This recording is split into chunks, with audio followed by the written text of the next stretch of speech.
अपने 15 अपने 15-16 दियक और अपना এতিয়া আজি চেষ্টা কৰি দিছো কিমানটা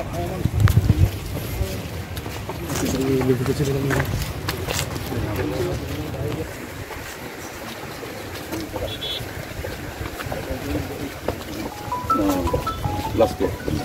data kan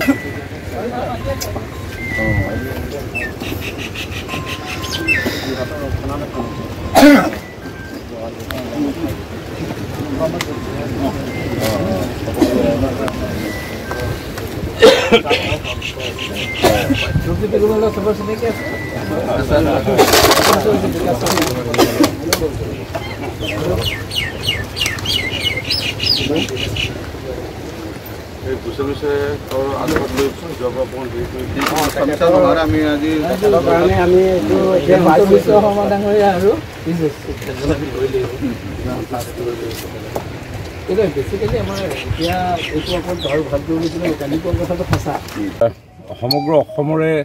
বানপানীৰ যিটো কেৰেক্টাৰ এই কেৰেক্টাৰটো অলপ ব্যতিক্ৰমীধৰ্মী কেৰেক্টাৰ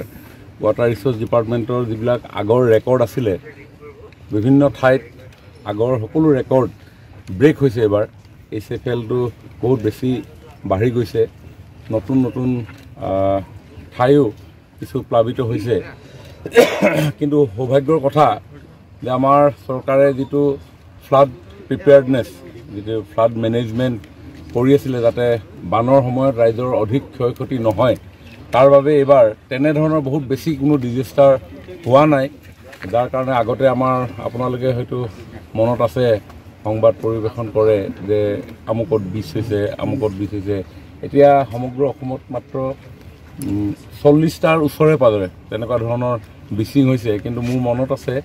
যে 2017 চনত মাজুলীত মই নিজে চোৱা চিতা কৰি আছিলোঁ সেইটো সময়ত সেই বছৰতে 17টা বিচ হৈছে মাজুলীত গতিকে মই প্ৰথমে ধন্যবাদ জনাইছোঁ মই পীযুষ হাজৰিকা ডাঙৰীয়াক তেখেতে নিৰন্তৰ এই মথাউৰিসমূহ ভাল ধৰণে পৰ্যবেক্ষণ ইভিন আপোনালোকে জানি ভাল পাব বা অসমৰ ৰাইজেও কথাটো গম পাই আশ্বস্ত হ'ব যে এইবাৰ আগতে আছিলে এই পৰম্পৰাটো কিন্তু সেইটো মাজতে নাইকিয়া হৈ গৈছিলে কিন্তু ৱাটাৰ ৰিচোৰ্চ ডিপাৰ্টমেণ্টে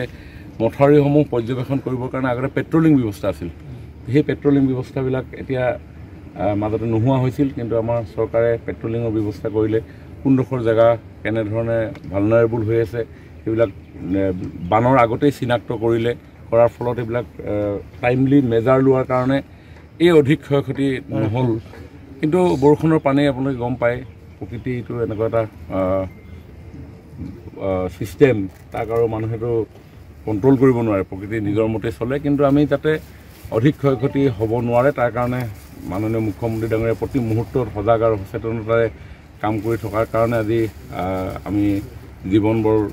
আগতে যেনেধৰণে বহুত লষ্ট হয় আজি সেইটো আমি ৰক্ষা কৰিব পাৰিছোঁ আৰু এই মুহূৰ্তত যিসমূহ ফ্লাড এফেক্টেড ৰাইজ আছে তেওঁলোকে কোনো কাৰণতে কোনো ধৰণৰ সমস্যা তেওঁলোকে খোৱা বোৱাৰ সমস্যা তেওঁলোকৰ স্বাস্থ্যজনিত সমস্যা ইভিন পশুধনক লৈ বৰ বিশেষ মানুহ কনচাৰ্ণ নহয় কিন্তু মাননীয় মুখ্যমন্ত্ৰী ডাঙৰীয়াই নিৰ্দেশ দিছে সকলো জিলা প্ৰশাসনক যাতে গৰু ছাগলী মহ ইত্যাদিসমূহো যাতে এই বানৰ সময়ত তেওঁলোকে পৰ্যাপ্ত পৰিমাণৰ খাদ্য তেওঁলোকক যোগান ধৰা যায় তাৰ কাৰণে কেটেল ফিড সকলো জিলাতে দিয়া গৈছে পৰ্যাপ্ত পৰিমাণৰ আছে আৰু আমাৰ শিৱসাগৰ জিলাতো প্ৰায় কিমানখন গাঁও আছিল 30 যোৰহাট জিলাতো প্ৰায়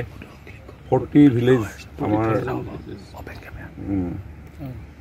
তো তেনেধৰণে অলপ আক্ৰান্ত হৈছে, প্ৰায় 40,000 মান মানুহ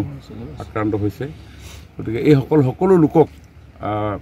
সম্পূৰ্ণ ৰূপত এই মুহূৰ্তত